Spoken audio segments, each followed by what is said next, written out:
4. 레오노르의 걸음걸이는 그의 마음을 안정시켰다. 그녀는 아뜰리에 안에서 이리저리 다니면서 잔장문을 열어보기도 하고 상자 뚜껑을 열어보기도 했으며 상자끈을 풀기도 하고 말아져 있는 설계도를 풀어보기도 했다. 가끔 창가로 와서 그를 방해하기도 했는데 서류에 날짜가 없거나 설계도에 이름이 쓰여있지 않을 때였다. 그는 정돈된 질서를 좋아했으나 질서를 유지하지 못했다. 레오노르가 그 일을 할 것이다. 그녀는 연대별로 정리해서 커다란 아뜰리에 바닥에 서류와 설계도, 편지와 계산서를 차곡차곡 쌓았다. 50년 후인 지금도 마룻바닥은 인쇄기에 덜거덩거리는 소리가 요란했다. 1907년, 1908, 1909, 1910년 확실히 레오노르가 쌓은 서류 더미는 연대가 지나감에 따라 1909년은 1908년보다 부피가 컸고 1910년은 1909년보다 많았다. 레오노르는 그의 활동의 커브를 찾아낼 것이다. 그녀는 세밀함에 훈련되어 있었다. 그래요. 신뢰하는 듯이 자네가 날 방해하는군. 그것은 바이덴하무에 있는 병원이네. 1924년에 내가 건축한 것으로 9월에 준공되었던 거네. 그러자 그녀는 설계도 가장자리에 깨끗한 글씨로 1924, 9라고 써넣었다. 1914년부터 1918년까지 전쟁 시기의 서류 뭉치는 빈약했다. 서너 장의 설계도였다. 장군의 별장, 시장의 사냥 드막사, 사격 회원들의 세바스티안 예배당이었다. 값진 날들을 기리는 휴가증들도 있었다. 베멜은 그의 아이들을 보기 위해서 장군들에게 무료로 성들을 지어주고 휴가를 얻었었다. 아니요, 레오노레, 그건 1935년 거예요. 프란체스코 수녀원 현대식이냐고? 물론이네. 난 현대식 건물을 지었다네. 아뜰리에의 커다란 창문틀이 그에게 마치 하나의 교체되는 틀처럼 나타났다. 하늘의 색이 바뀌었고 뒷마당의 나무들이 회색으로 변했다가 금정으로 되었다가 다시 녹색이 되었다. 옥상 정원의 꽃들은 피었다가 시들었다. 아이들은 양철 지붕 위에서 놀면서 자라 부모가 되었고 그들의 부모는 조부모가 되었다. 다른 아이들은 겨우 윤곽만 남아있는 양철 지붕 위에서 놀았다. 다리들이 그대로 있고 산들도 그대로 있다. 그 산들에서 맑은 날이면 수평선이 보였다. 2차 대전이 나자 지붕의 선이 변했고 틈새는 갈라졌다. 그 틈새에 햇빛이 비치는 날이면 은빛으로 빛났으며 흐린 날이면 라인강이 흐릿한 회색으로 보였고 저 건너편 옛 항구에서는 회전이 나타났다. 그 틈새는 벌써 오래전에 다시 막혔고 아이들은 양철 지붕 위에서 다시 놀았다. 그리고 그의 소녀는 킬프가 양철 지붕 위를 교과서를 손에 들고 오르내렸다. 마치 50년 전 그의 아내가 그곳을 오르내렸던 것처럼 말이다. 전화벨이 울렸다. 레오노르가 수화기를 들고 모르는 통화자에게 대답하는 목소리가 기분 좋게 들렸다. 카페 크루너요? 추밀 고문관님께서 여쭈어보겠습니다. 몇 분이 저녁에 기다리십니까? 생일잔치라고요? 한 손의 손가락으로 숫자를 세기에 충분할까? 손자 둘, 아들, 그리고 나, 그리고 자네, 레오노르, 날 기쁘게 해주겠소? 그러니까 5명이다. 한 손의 손가락들로 충분했다. 아니네, 3페이는 필요 없어요. 자, 약속대로 모든 걸 해주게. 고맙소, 레오노르. 아마도 그녀는 날 미쳤다고 생각하는 모양이다. 그러나 나는 나이고 언제나 나였다. 나는 모든 걸 예측했고 내가 원하는 걸 정확히 알았으며 내가 도달할 수 있는 것을 알았다. 다만 한 가지 몰랐는데 그것은 지금까지도 모르고 있다. 내가 왜 그것을 했을까이다. 돈 때문에? 명예 때문에? 아니면 단지 나를 즐겁게 하기 때문에? 지금부터 51년 전 1907년 9월 6일 금요일 아침 저 건너편 역에서 걸어 나올 때 나는 무엇을 원했을까? 이 도시에 들어서면서 나는 내가 할 행동과 동작들과 일과를 정확히 마련해 놓고 있었다. 복잡한 춤의 형상을 계획했다. 나 자신이 솔로 무용수이자 발레 대가였다. 무대 안무나 배경은 무료로 준비되어 있었던 것이다. 10분쯤 서 있다가 나는 마침내 춤의 첫 발을 내디뎠어야 했다. 역 광장을 나와서 프린츠 하이리 호텔을 지나 모데스트 골목을 가로질러 카페 크론으로 갔다. 나는 29번째 생일에 이 도시에 들었었다. 9월의 아침이었다.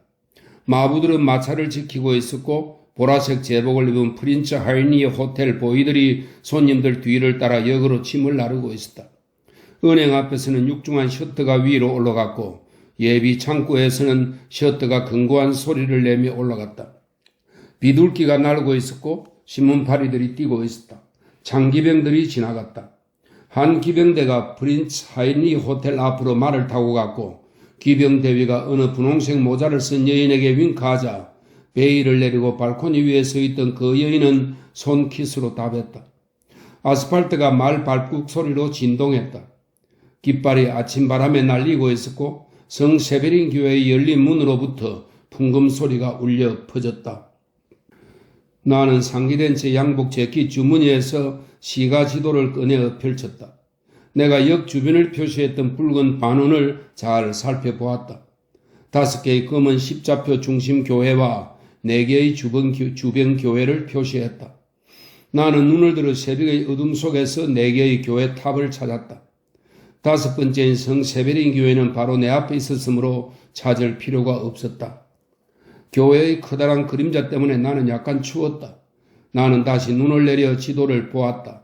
맞았다. 노란 십자표는 바로 그 집을 나타냈다. 내가 반년 동안 빌려 집세를 선불한 집과 아틀리에가 있는 곳이다.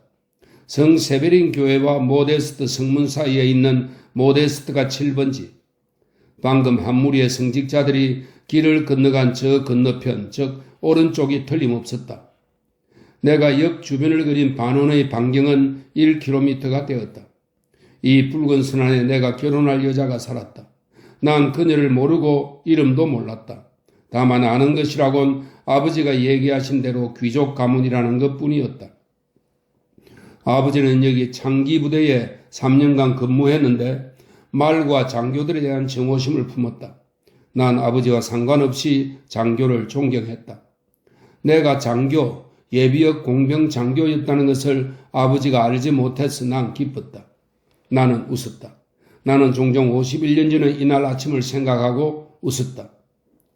브로뎀 혹은 쿠제니우프, 킬프 혹은 페르베라고 불리는 이 집안들로부터 내가 아내를 맞을 것이라는 것을 나는 알고 있었다. 그녀는 19살쯤 될 테고 지금 막 이 순간에 마침 미사에서 돌아와 기도서를 옷장에 넣고 이마에 아버지의 키스를 받으러 올 것이다. 아버지의 위험 있는 저음의 목소리가 현관을 통해 사무실로 멀어져 가기 이전에 말이다.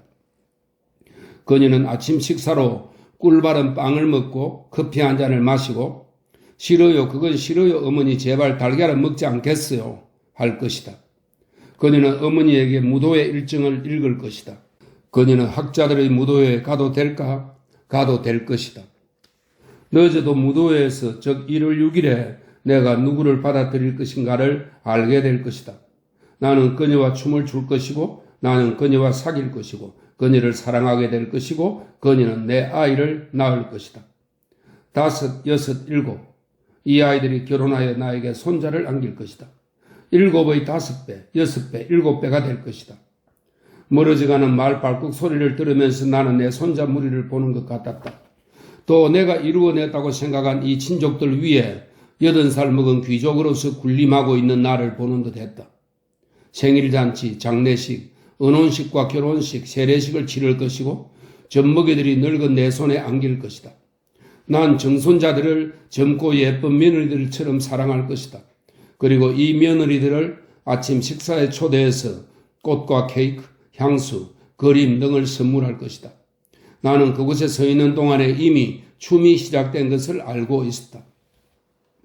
나는 손수리에 내 짐을 싣고 모데스트가 7번지로 가고 있는 짐꾼을 바라보았다. 빨래와 설계도가 담긴 자물쇠에 달린 바구니, 종이들과 서류들, 그리고 돈이 든 작은 가죽 가방 등이 있었다. 돈은 금화 400개였는데 12년 동안 지방기업가의 건축사무소와 중간급의 건축사 사무실에서 번 순이익이었다. 노동자 숙소, 산업시설, 교회, 학교, 회관 등을 기획하고 설계하고 건축했다. 예산을 최소화하고 빈약한 독일어로 공적 하나하나를 세심히 따졌다. 성물의 판자나무는 옹이가 없는 최고의 호두나무를 써야 하며 쇠장식은 최고 재료를 골라해야 한다는 식이었다. 나는 거기에 서서 웃었던 걸 알고 있으나 오늘날까지도 무엇에 대해서 왜 그랬는지는 모른다. 단 한 가지만은 확실히 아는데 그것은 내 웃음이 순수한 즐거움에서 우러나온 것은 아니며 그 속에는 조소와 비웃음, 아마도 어떤 악의가 있었을 거라는 점이다. 그러나 나는 이 웃음 속에 얼마나 많은 그런 것들이 들어있는지를 결코 몰랐다. 나는 저녁마다 평생교육 과정에서 웅크리고 앉아있었던 딱딱한 의자들을 생각했다. 거기서 계산과 수학과 설계를 배우고 수공을 배웠다. 춤과 수영도 배웠다. 코플렌츠에 있던 제8부대의 예비역 공병 소유였던 나는 여름 저녁이면 코플렌츠 도이체네크 주점에 앉아있었다. 라인강은 나에게는 모젤강과 마찬가지로 더럽게 보였다. 가구 딸린 23개의 방이 있는 여관에 살았는데 내가 여관집 딸들을 유혹하기도 했고 그녀들에게 유혹당하기도 했다. 여관집 딸들과는 맨발로 쾌쾌한 냄새가 나는 복도를 살금살금 걸어나가서 사랑을 나누곤 했다. 사랑이 끝날 무렵에 그 사랑은 매번 다시 위조 화폐 같은 것으로 드러났다. 라벤더 향수와 푸르의 진 머리카락, 그리고 결코 먹어서는 안 되는 과일들이 푸른 유리접시에서 시들어버린 채 있는 지저분한 거실 안에서 건달, 명예, 순결과 같은 거친 낱말들이 오갔다. 그곳에서는 라벤더 향이 나지 않았다. 간음당한 상대방의 얼굴에서 나는 미래를 읽을 수 없었다. 나에 대해 기대를 하는 어머니의 얼굴에서 나는 미래를 읽을 수 있었다. 나는 결코 건달이 아니었고 누구와 결혼을 약속하지도 않았으며 사람들이 먹어서는 안 되는 과일들이 푸른 유리접시에서 시들어가는 거실에서 내 일생을 보내려고 하지 않았다. 나는 저녁반 과정에서 돌아오면 밤 9시 반부터 12시까지 계속 설계하고 계산을 했다. 천사와 나무, 구름 모양들과 교회, 예배당을 고딕식, 로마네스크식, 바로크식, 로코코식, 비드마이어식으로 그렸고 현대식의 것도 그렸다. 머리카락이 길고 감성이 풍부한 얼굴을 한 여자들이 현관 주변에 서성였는데 그때 긴 머리카락이 커튼처럼 문의 좌우를 오르락내리락 했고 출입구 위의 정중앙에 예리하게 끌어올린 정수리가 있는 것 같았다. 할 일이 많은 저녁 시간에 감성적인 하숙집 딸들은 연한 차나 레몬수를 가져와서 대담하게 유혹을 일삼았다.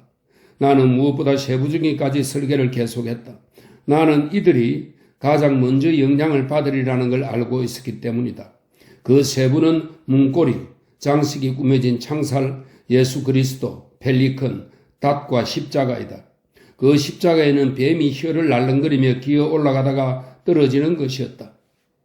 나는 나의 마지막 상사였던 돔 그레브가 아주 자주 이용했던 계략을 기억하고 있었다. 그것은 결정적인 순간에 묵주를 떨어뜨리게 하는 것이었다. 현장을 시찰할 때 신앙심 깊은 농부들이 자긍심으로 새 교회의 건축 부지로 결정된 밭을 가르쳐 주거나 교회의 집사들이 소도시의 술집 뒷방에서 소심하게 굽신거리며 교회의 신축에 대한 의향을 알릴 때 작은 동전으로 시계나 담배 절단기 안에 있는 묵주를 빼내다가 떨어뜨리고 당황하며 다시 그것을 줍도록 하는 것이었다. 나는 이를 보고 결코 웃을 수 없었다. 아니네, 레오노레. 서류 표지와 설계도 맡아놓은 것, 그리고 비용 계산서 위에 쓰인 A라는 글자는 주문이라는 뜻이 아니라 성 안톤 대수도원을 말하는 것이네. 그녀는 조용히 걸으면서 부드러운 손으로 정리를 했다. 그는 정리를 언제나 좋아했으나 결코 유지할 수 없었다. 일거리가 너무 많았다. 주문서가 너무 많았고 돈도 너무 많았다. 만일 내가 제정신이 아닌 사람이라면 그때 역 광장에서 양복 재킷 주머니에 들어있는 잔돈과 조그만 제도용지 묶음, 초록색 연필통, 우단 끝이 있는 자리를 확인했을 때 이미 제정신이 아니었다. 또 젊은 교사로서 결핵으로 사망한 마르질 삼촌이 내게 남긴 유일하게 훌륭한 유품인 양복 재킷의 가슴 부분의 아래를 계속 손으로 만지면서 내려갔을 때였다. 미스에 있는 삼촌의 묘비는 벌써 이끼가 넘치도록 자랐고 20살이었던 삼촌은 미스에서 풍금소리에 맞추어 지휘했고 교실에서는 농부 자녀들에게 구구법을 가르쳤다. 저녁에는 노을빛을 받으며 이끼 낀 늪을 따라 산책하면서 처녀의 입술을 꿈꾸거나 빵과 와인을 생각하고 시를 써서 명성을 얻을 생각을 했다. 이끼 낀 길을 거닐며 꾸었던 꿈은 피를 쏟아 어두운 강변에 범벅될 때까지 2년 동안 지속되었다. 시를 쓴 사절판 노트 한 권, 대자에게 물려준 검정 양복 한 벌, 금화 두잎, 그리고 후임 교사의 부인이 지우려다가 못 지운 빗자국이 묻은 교실의 초록색 커튼이 그가 남긴 것들이었다. 굶주린 교사의 무덤에서 아이들은 노래를 불렀다. 탑지기야, 제비는 어디로 날아갔느냐. 뒤돌아 역을 다시 한번 쳐다보고 입대하는 신병들이 잘 볼 수 있도록 개찰구 옆에 달린 현수막을 다시 한번 자세히 보았다. 나는 입대하는 분들에게 수년 전부터 도입된 나의 순수한 표준 내의, 즉 구스타프 에그 교수 시스템에 의한 내의를 권장합니다. 전체 문명국들로부터 특허를 얻은 나의 순수 팔라스 내의, 즉 라만 박사 시스템의 순 계량 내의를 추천합니다. 이제 춤을 시작할 시간이 되었다. 나는 전찻길을 건너서 프린츠 하이니어 호텔을 지나 모데스트가를 나와 잠시 망설이다가 카페 크룬으로 들어갔다. 안쪽으로 초록색 비단 커튼을 친 유리문에 내 모습이 비쳤다. 성격은 부드럽지만 키는 작은 편이었고 젊은 랍비와 보헤미안의 중간 정도로 보였다. 머리칼이 검은 데다 검은 옷을 입었으며 뭐라고 말할 수 없는 시골 출신 분위기가 풍겼다. 다시 한번 웃고서 문을 열었다. 종업원들이 막 흰 페랭이 꽃이 담긴 꽃병을 식탁 위에 놓기 시작했다. 녹색 가죽으로 덮인 메뉴도 가져다 놓았다. 종업원들은 초록색 앞치마에 검정 조끼를 입고 흰 셔츠에 흰 넥타이를 맸다. 금발의 장밋빛 얼굴의 여종업원과 검은 머리에 창백한 여종업원이 입구의 셀프 서비스용 케이크 판매대 앞에서 과자를 쌓아 올리면서 크림 장식을 바꾸고 언제 과자 집게를 빛나도록 문지르고 있었다. 손님은 한 명도 없는데 내부는 수석 의사가 들어오기 전에 병원처럼 깨끗했다. 종업원들이 발레를 하고 있는 사이를 나는 솔리스트로서 가볍게 지나쳤다. 보조역과 무대도 나를 위해 준비되어 있었다. 그것은 연습이었지만 훌륭했으며 내 마음에 들었다. 3명의 종업원은 정확하게 잰 듯한 동작으로 식탁에서 식탁으로 옮겨다니면서 소금병과 꽃병을 놓고 메뉴를 소금병과 일정한 각도를 유지하게끔 놓았다. 또 금빛 테두리를 두른 눈처럼 흰 도자기 재떨이를 식탁에 놓았다. 나는 놀랐으나 기분 좋았다. 그것이 도시였다. 내가 웅크리고 있었던 고향의 어디에서도 보지 못했던 도시의 모습이었다. 나는 제일 바깥 구석으로 가서 의자에다 모자를 놓고 그 옆에 제도철과 작은 상자를 놓고 앉았다. 주방 쪽에서 나오는 종업원들은 아무 말 없이 차를 실은 수레를 앞으로 당겨 소스병을 나누어 놓고 신문철을 걸었다. 나는 제도철을 펼쳐놓고 표지 안쪽에 붙여놓은 신문 스크랩을 읽었다. 그렇게 읽기를 몇 번이나 했을까? 베네딕트 수도원 신축 공고, 슈텔링거의 동굴과 괴를링거의 소재지가 있는 작은 마을들 사이의 키사 계곡에 위치함. 키슬랭겐 마을에서는 약 2km 떨어져 있음. 자격증 있는 건축가는 누구나 응모할 수 있음. 서류는 킬프 박사 공정인 사무실 모데스트가 8번지에서 접수함. 수수료는 약 50마르크. 설계도 제출 마감은 1907년 9월 30일 월요일 정오 12시. 좋은 아침입니다, 손님. 아침 식사 하시겠어요? 그래요, 부탁합니다. 나는 고개를 끄덕이면서 말했다. 종업원이 메뉴를 들고 왔고 나는 연필을 들어서 아침 식사 품목을 하나하나 공중에서 체크해 나갔다. 마치 평생 아침 식사로 다른 것은 전혀 먹지 않을 것처럼 그렇게 했다. 커피 석 잔이 나오는 작은 병, 토스트, 흑빵 2조각, 버터, 오렌지잼, 삶은 달걀과 고추 치즈. 고추 치즈요? 그래요. 고추를 섞어 만든 크림 치즈 말입니다. 알겠습니다. 녹색 옷을 입은 종업원이 소리 없이 녹색 양탄자 위를 미끄러져 녹색으로 덮인 식탁을 지나 주방 창구로 갔다. 그리고 신속히 첫 번째 응답이 나왔다. 보조역은 훈련이 잘 되어 있었고 난 훌륭한 연출가였다. 고추 치즈? 장구대에서 요리사가 물었다. 예, 고추가 섞인 크림 치즈요. 치즈 속에 고추를 얼마나 넣을까 손님에게 여쭈어 보게. 내가 역 건물의 전면을 그리기 시작해서 순백의 백지에 창문 테두리를 뚜렷한 선으로 나타내고 있을 때 종업원이 돌아왔다. 그는 내가 연필을 종이 위에서 집어들고 놀라서 머리를 들 때까지 서서 기다리고 있었다. 죄송합니다. 치즈의 양과 고추의 양을 어떻게 할까요, 손님?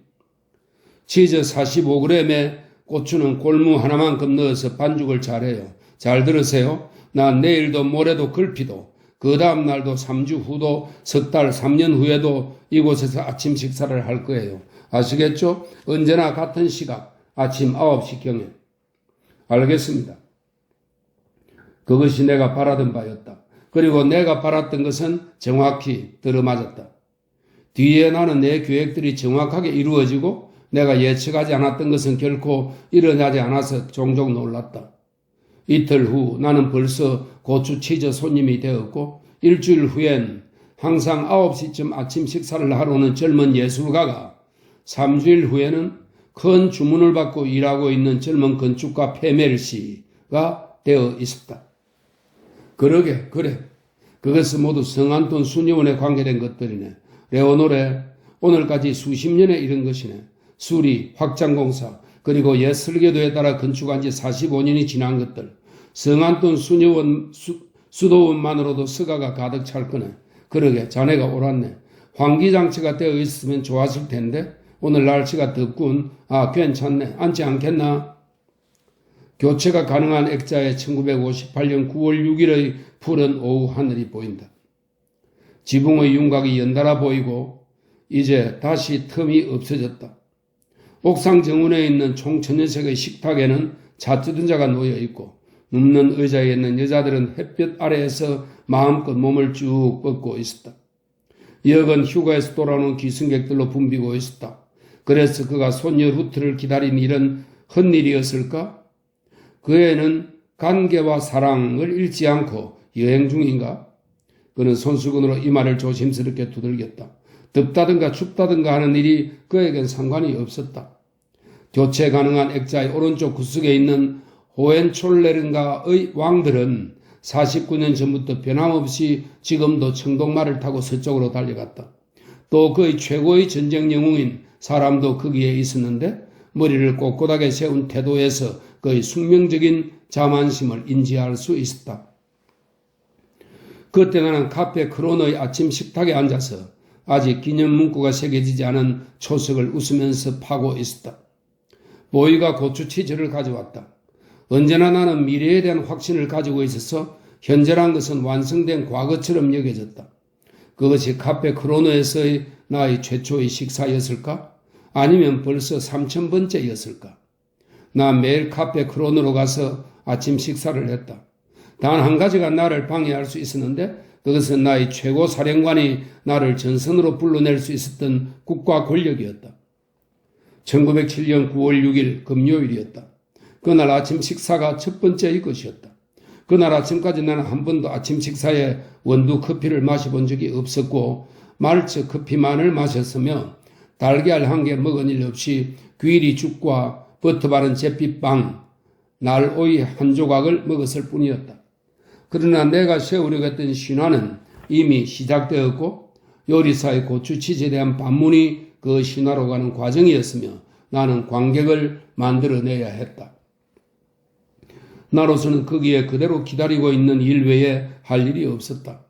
카페에 손님이 서서히 찰 때까지 10시 반까지 생수 한 병을 마시고 곤약 한 잔을 곁들여 마시면서 무릎에 제도철을 올려놓고 담배를 입에 물고 손에 연필을 들고 그리고 또 그렸다. 그때 은행가들이 품위 있어 보이는 손님들을 동반하고 내 옆을 지나 회의실로 갔으며 종업원들은 녹색 쟁반 위에 포도주병을 가지고 그 뒤를 따랐다. 성직자들이 성세베린 교회를 시찰하러 온 외국인 친구들과 함께 서툰 라틴어, 영어 혹은 이탈리아어로 이 도시가 아름답다고 찬사를 보냈다. 다른 한편 총리실에서 나온 관리들은 여기서 10시 반에 모카 커피와 체리 브랜드를 마실 권리가 충분하다는 사실을 드러내면서 자기들의 높은 직위를 과시했다.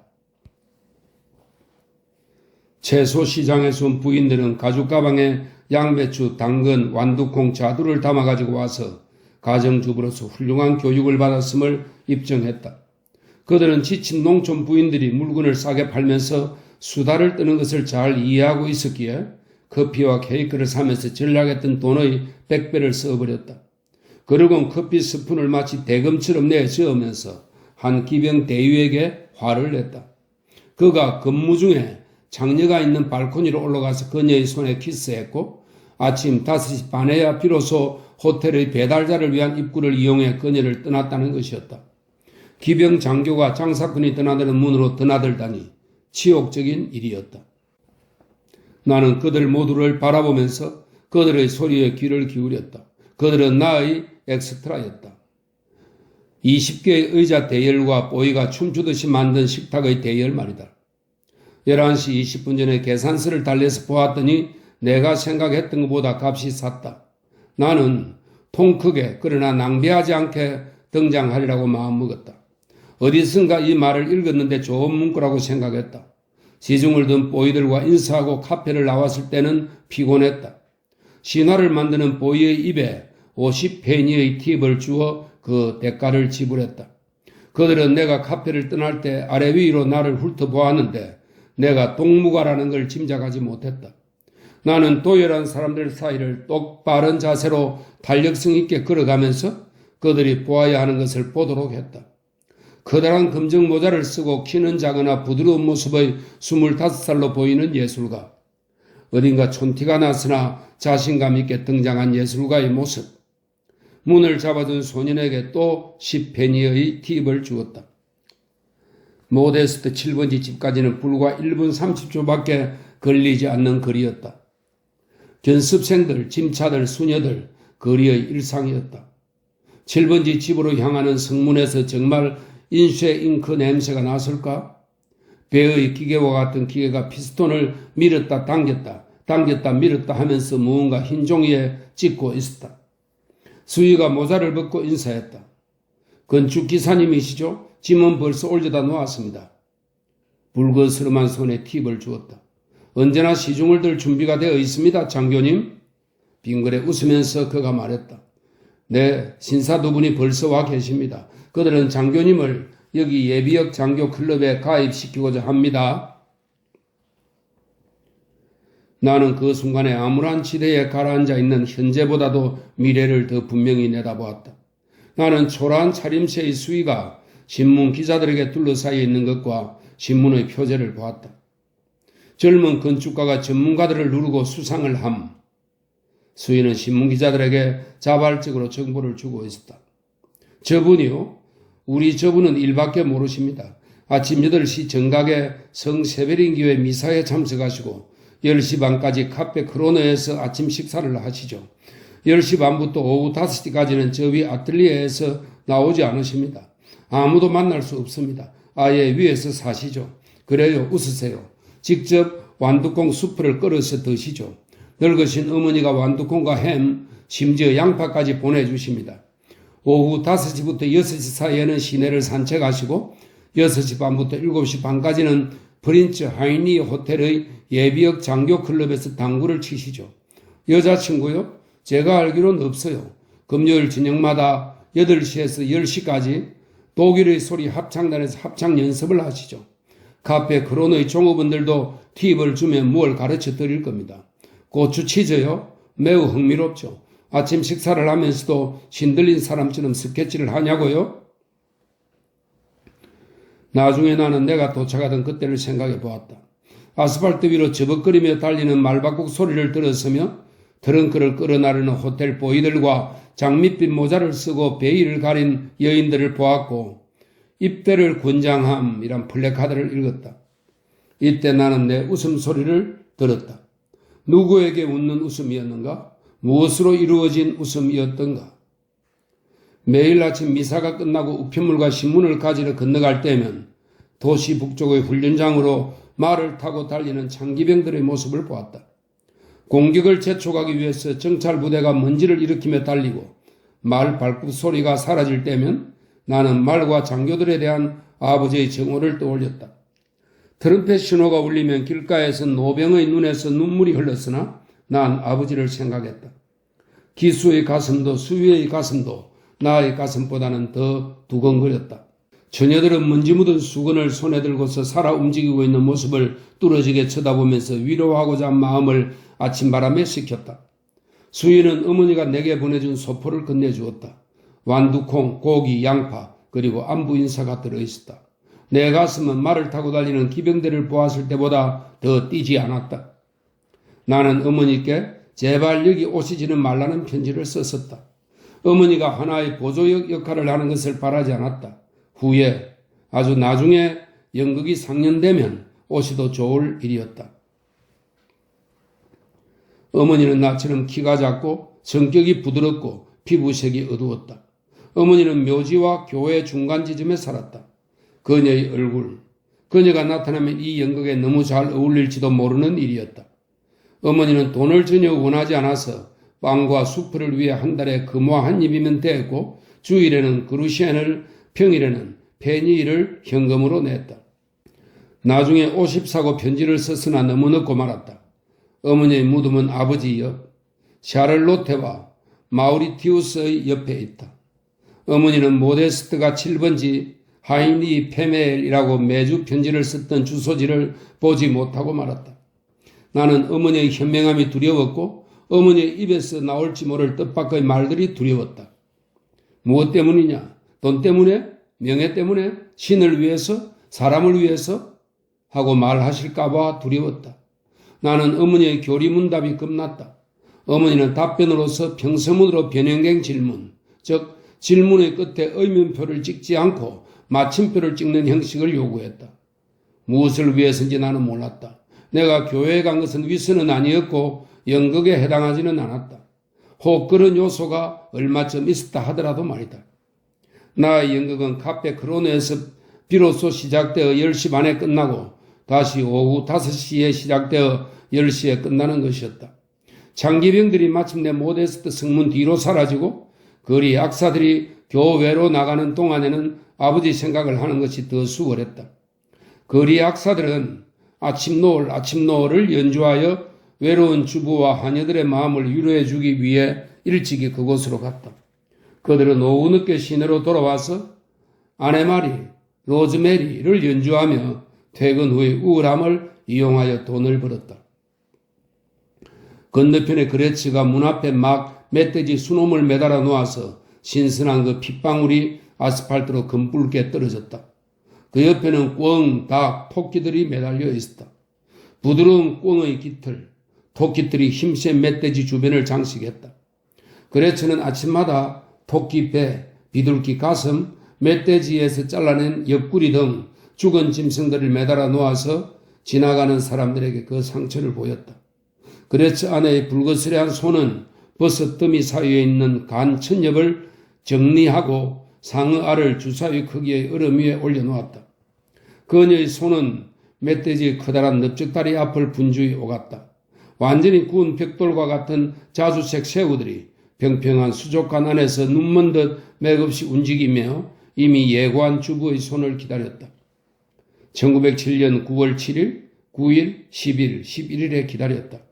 단지 8일, 15일, 22일, 즉 일요일에는 그레츠 가게의 전면에서 피를 볼 수 없었다. 나는 1908년과 1909년에도 죽은 짐승들을 보았다. 보다 높은 권력이 지배한 시기에만 죽은 짐승들을 보지 못했다. 말하자면 51년 동안 본 셈이었다. 주부들이 일요일 식사를 위해 마지막으로 맛있는 먹거리를 고르고 있는 토요일 오후인 지금도 나는 죽은 짐승들을 보고 있다. 그래, 레오노를 제대로 읽었나? 첫 번째 사례금이 15만 마르크였네. 날짜는 없나? 1908년 8월이 틀림없네. 맞아, 1908년 8월이 확실하네. 아직 멧돼지 고기 먹어본 적 없나? 내 미각을 믿는다면 자네는 놓친 것이 전혀 없네. 나는 멧돼지 고기를 좋아한 적이 전혀 없으니까. 커피 좀 끓이고 먼지를 들고 나서 먹고 싶은 케이크를 좀 사오게. 헛소리, 케이크가 뚱뚱하게 만들다니 그런 쓸데없는 소리는 믿지 말게. 맞는다네. 그것은 1913년의 일이네. 카페 크로노의 종업원 콜그에게 조그만 집을 지어줬네. 한 푼도 안 받았다네. 카페 크로노에서 아침 식사를 몇 번이나 했을까? 10,000번? 20,000번? 나는 한 번도 곰곰이 따져본 적이 없었다. 보다 높은 권력이 나를 방해한 날만 빼고 매일 그곳으로 갔다. 그 권력이 어떻게 커지는지를 보았다. 나는 8번지 집 지붕 위에서 포도등굴이 올라간 정자리에 숨어서 거리를 내려다 보았다. 그들이 역으로 끌려가는 것을 보았다. 많은 사람이 라인강의 수비를 부르며 여전히 청동말을 타고 서쪽으로 가는 바보의 이름을 외치고 있었다. 그들이 떠드는 시끄러운 소리가 내가 있는 위에까지 들렸다. 심지어는 저 아래 가게터의 창녀들까지도 자기 남자에게 질 좋은 따뜻한 네일을 발밑에 끼워서 지원병 안내소로 보내고 있었다. 나는 저 아래에 있는 사람들과 공감대를 이루려고 노력해 보았으나 잘 안 되었다. 공허하고 외롭기만 할 뿐 어떤 공감을 얻을 수는 없었고 왜 그렇게 안 되는지 알 수가 없었다. 나는 사실 그들과 공감대를 이루려고 깊이 생각해 본 적도 없었다. 나는 좀약 냄새가 나는 공병 제복이 생각났다. 20살 때 맞췄던 옷이었고 그 사이에 36살이 되었는데도 여전히 몸에 맞았다. 난 그 옷을 다시 입을 필요가 없기를 바랄 뿐이었다. 나는 보조역이 아니라 솔리스트로 남아있고자 했다. 저 아래서 기차역으로 노래를 부르며 가는 사람들은 제정신이 아니었다. 그들은 떠밀려서는 안 되고 가슴 아프게 봐주어야 했다. 그들은 자신을 희생자로 여겼다. 아랫집에서는 장모가 울었다. 아들 둘이 가장 먼저 징집되어 말이 실리는 화물역으로 말을 타고 갔기 때문이다. 그들은 내 장모가 자랑스러운 눈물을 흘릴 수 있도록 해주는 자랑스러운 창기병이었다. 나는 아직 꽃이 피어있는 포도나무 등굴 정자 뒤에서 4살 먹은 내 아들이 무기를 가져야 한다. 무기를 가져야 해. 하고 노래하는 것을 들었다. 나는 내려가서 자랑스러워하는 장모 앞에서 아들을 때려주어야 했다. 그러나 나는 노래하도록 내버려 두고 아들의 삼촌이 준 선물인 창기병 군모를 갖고 놀도록 내버려 두었다. 또 창을 질질 끌면서 프랑스군을 죽여라, 영국군을 죽여라, 러시아군을 죽여라 하고 소리치는 것도 내버려 두었다. 그리고 주둔군 사령관의 부드러운 그러나 더듬거는 목소리로 내게 말하는 것을 듣었다. 페멜씨, 우리가 당신을 놓칠 수 없고 당신 또한 아직 그곳으로 갈 수 없어서 유감입니다. 그러나 고향에도 사람이 필요하죠. 바로 당신 같은 사람이 필요합니다. 부대를 설치하고 요새를 쌓고 수용소를 짓는 일 등이었다. 나는 매일 밤 소위 복장을 하고 다리 감시를 지휘했다.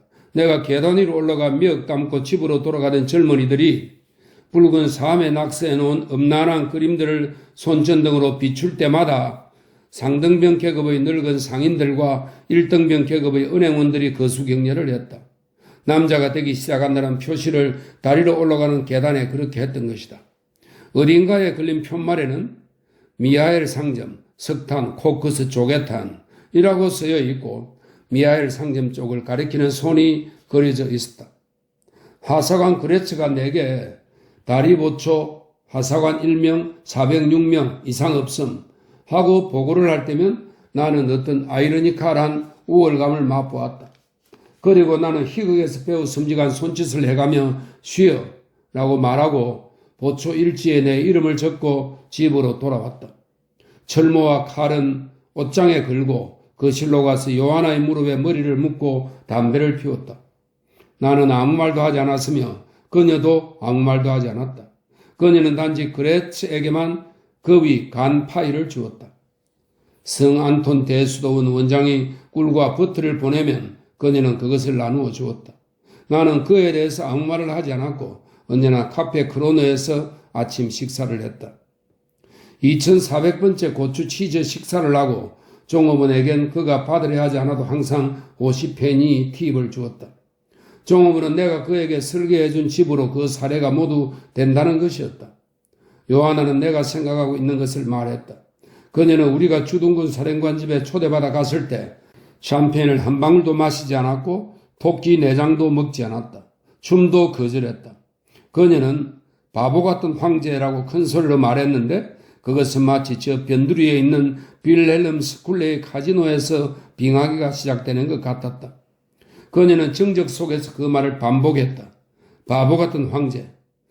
장군, 대령, 소령들이 모두 부인을 동반하고 참석했고 나는 요새 구축을 위임받은 막 진급한 중위로서 참석했다. 빌헬름 스쿨레의 카지노에 빙하기가 시작된 것 같았다.